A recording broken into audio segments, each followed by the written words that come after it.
Pai revela. Aleluia, aleluia, aleluia, aleluia, aleluia, aleluia,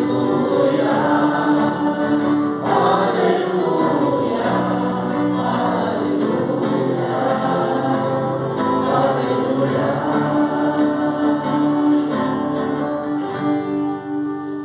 Senhor esteja convosco. Está no meio de nós. Proclamação do Evangelho de Jesus Cristo segundo Mateus. Glória a vós, Senhor. Naquele tempo, Jesus pôs-se a dizer: Eu te louvo, ó Pai, Senhor do céu e da terra, porque escondestes essas coisas aos sábios e entendidos, e as revelastes aos pequeninos. Sim, Pai, porque assim foi do teu agrado. Tudo me foi entregue por meu Pai, e ninguém conhece o Filho senão o Pai, e ninguém conhece o Pai senão o Filho, e aquele a quem o Filho quiser revelar. Vinde a mim, todos vós que estáis cansados e fatigados, sob o peso dos vossos fardos, e eu vos darei descanso. Tomai sobre vós o meu jugo e aprendei de mim, porque sou manso e humilde de coração, e vós encontrareis descanso. Pois o meu jugo é suave e o meu fardo é leve. Palavra da salvação. Glória a vós, Senhor. Eu te louvo, ó Pai, Senhor do céu e da terra, porque escondestes estas coisas aos sábios e entendidos e as revelastes aos pequeninos. Meus queridos irmãos, minhas queridas irmãs, este evangelho que nós acabamos de escutar, que é uma oração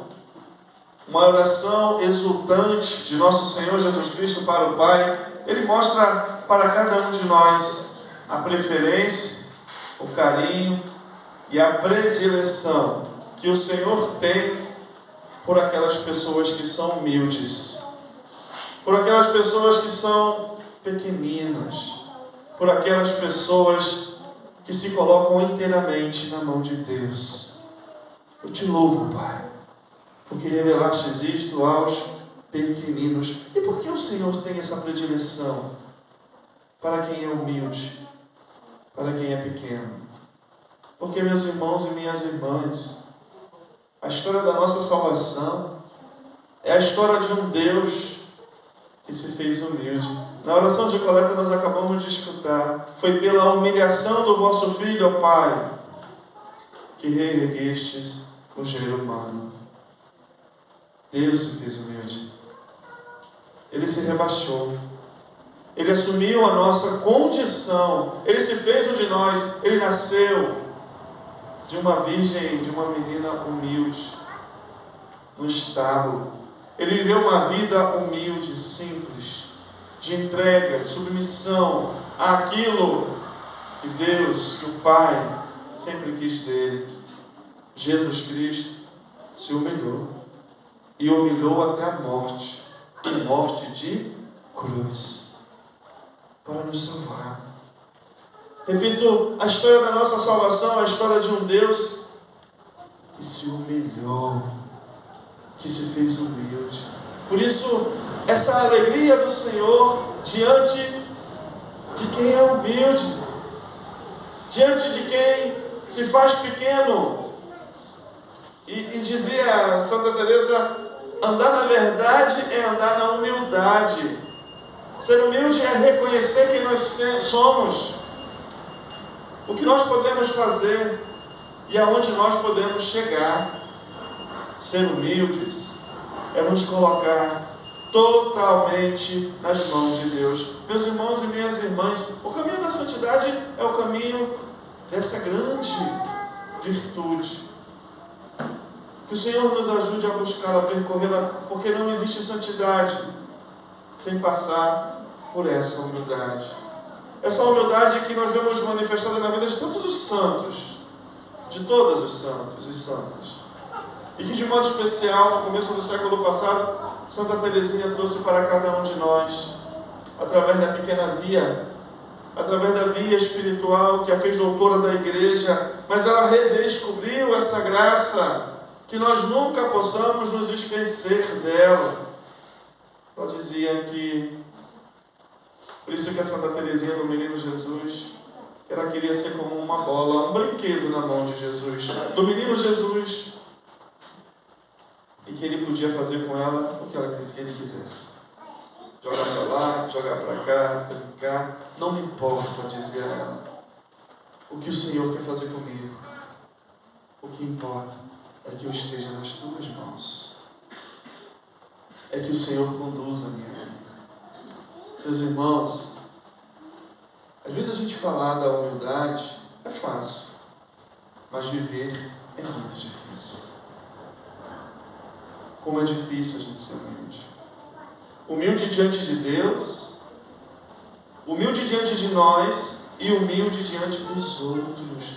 Como é difícil, como a gente é orgulhoso, como a gente é soberbo. E se a gente conquista alguma coisa nessa vida, então, se a gente alcança algo, então, Nossa Senhora, que facilidade nós temos de querer olhar os outros de cima para baixo. Que facilidade nós temos, porque nós somos capazes, porque nós somos inteligentes, porque nós somos bons, de nos colocar no lugar de Deus. Eu consigo, eu posso, eu sei, eu que conduzo a minha vida. Como é fácil, meus queridos, a gente apontar o dedo, julgar e condenar as pessoas. Como é difícil a gente aceitar os erros dos outros, as fraquezas e as misérias dos outros. Como é difícil a gente lidar com o erro alheio. E muitas vezes, como é difícil a gente lidar com os nossos próprios erros, por causa da nossa soberba. Como é que pode eu fazer isso? Como é que pode eu, logo eu?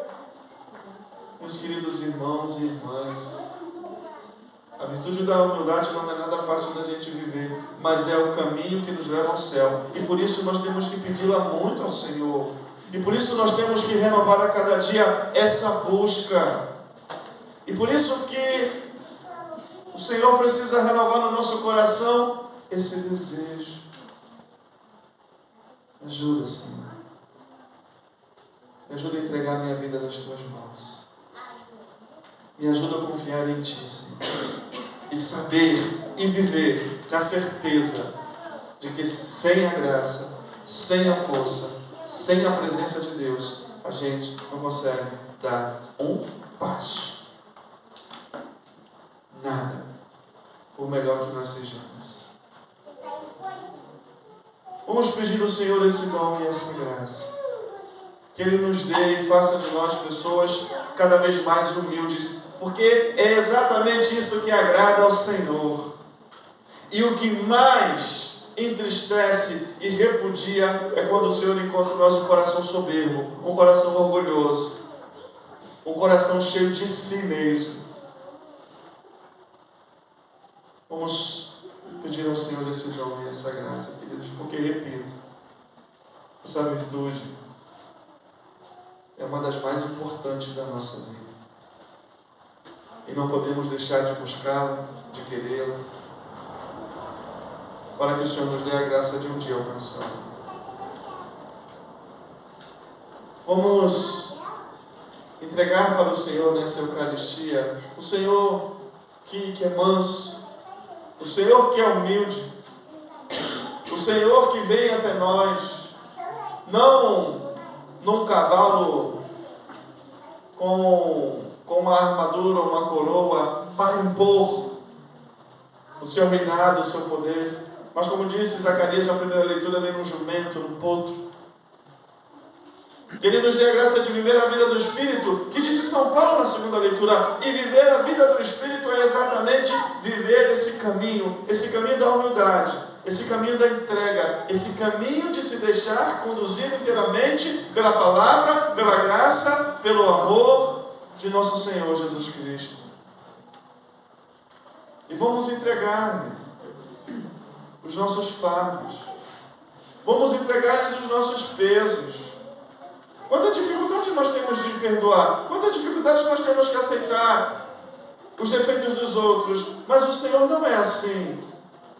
Quando nós arrependidos entregamos a Ele aquilo que são os maiores pesos da nossa vida, os maiores fardos que são os que causam os nossos pecados, porque o que mata a gente é o pecado.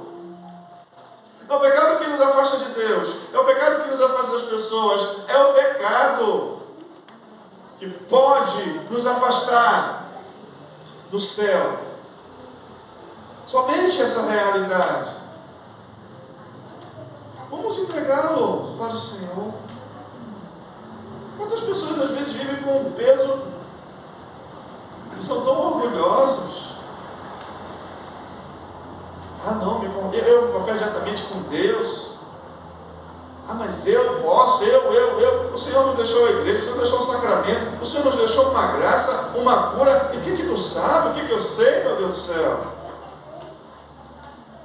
Muita gente não se confessa porque tem vergonha. Olha que orgulho. E tem medo. Que aí, o que pode baixar de mim? Pelo amor de Deus, pode baixar de tu. Vinde a mim, todos vós que estáis cansados, fatigados, com o peso dos vossos fardos. Vamos entregá-los para o Senhor, meus queridos. Vamos andar com esses pesos nas nossas costas, não, porque a gente não vai conseguir carregá-los, não. Somente Jesus pode nos curar. Somente Jesus pode nos libertar. Misericórdia e piedade é o Senhor. Ele é amor, é paciência, é compaixão. O Senhor é muito bom para com todos. Sua ternura abraça toda a criatura. Esse é o nosso Deus. Esse é o coração do Senhor. Vamos entregar a nossa vida. Vamos entregar os nossos pesos. Os fardos que o pecado nos traz às vezes são terríveis. O jugo do Senhor é leve, o jugo do Senhor é suave, mas o jugo de Satanás é duro. O jugo do diabo, ele dá, mas ele vai cobrar com juros e correção monetária. Muito triste a gente ver que de repente nós convivemos com pessoas assim na nossa família, escravizados por algum vício. Uma vez eu escutei de uma mãe algo que eu jamais imaginei escutar. Ela com um filho de 24 anos, seu filho único. Ela disse uma vez para mim: pai, eu rezo todo dia para que Deus leve meu filho. Seu filho único de 24 anos. Por quê? Porque com 14 anos aquele menino colocou um cigarro de maconha na boca. E desde então, a vida daquela família foi um inferno. E foram 10 anos, e eu conheço. Eles gastaram tudo o que tinham, o que possuíam, para tentar salvar o seu filho. Mas não conseguiram. O vício. Triste. Uma mãe. E Deus levou o filho dela. Com overdose. Morando numa casa sozinha, porque ela já não tinha mais o que fazer. Eles perderam tudo. Tudo. O diabo dá, minha gente. Mas ele come. Agora o Senhor não. O Senhor dá. Nós somos ingratos. Mas quando nós entregamos para Ele os nossos fardos, o nosso peso, é o único lugar em que nós vamos alcançar o verdadeiro descanso. Porque é o único lugar onde nós vamos alcançar a verdadeira misericórdia. É o único lugar onde nós vamos alcançar a verdadeira ternura. Às vezes nós buscamos descansar em tanto lugar, sem dúvida nenhuma, meus queridos, né? Às vezes encontramos certos descansos. A gente vai para uma praia, vai viajar, a gente toma um uísque ou toma uma cerveja, ou se entrega nos braços de alguém, ou joga na pet, ou fuma um cigarro de maconha. Às vezes a gente até encontra um certo descanso, mas é tão passageiro. E nós continuamos cansados. O único descanso definitivo nós encontramos é na cruz do Senhor. Porque somente Ele nos liberta, nos salva, nos cura, nos perdoa. Somente Ele carregou todos os nossos fardos. Somente Ele carregou todos os nossos pesos. Somente Ele é capaz, meus queridos, de salvar a nossa vida. Vamos pedir ao Senhor esse dom e essa graça. Que Ele faça de nós cada vez mais pessoas humildes diante dEle. Que nós saibamos entregar para Ele o que nós precisamos entregar, todos os nossos fatos e de modo especial os nossos pecados, porque é o único lugar que nós somos curados e purificados, no sacramento da penitência. E se a gente é pequenino, se a gente sabe entregar para Deus as nossas misérias, e também o nosso coração seja cada vez mais humilde e manso para com os outros, porque seria uma injustiça muito grande a gente querer para nós e não querer retribuir para os outros. Vamos ser mais misericordiosos, minha gente. Vamos ser mais compassivos. Vamos ser pessoas com braços abertos para acolher, para perdoar. Vamos ser pessoas que sabem que se não fosse a graça de Deus, a gente não poderia chegar a lugar nenhum. E se nós não podemos chegar a lugar nenhum, quem está do nosso lado também não poderia chegar a lugar nenhum sem a graça de Deus. Que nós sejamos ponte para que as pessoas se encontrem com Jesus, que é o único que pode nos salvar. Eis aqui a escrava do Senhor. Eis aqui a serva do Senhor. Eis aqui a humilde do Senhor. A pobre. Aquela que não tem nada para oferecer. Maria era cheia de graça. Que ela faça de nós também, cada vez mais, vazios de nós mesmos, para que a graça de Deus seja repleta na nossa vida. Que o Senhor possa se alegrar com cada um de nós e também olhar para o Pai e dizer: eu te louvo, Senhor, porque revelaste isto aos meus pequeninos. Que assim seja. Amém.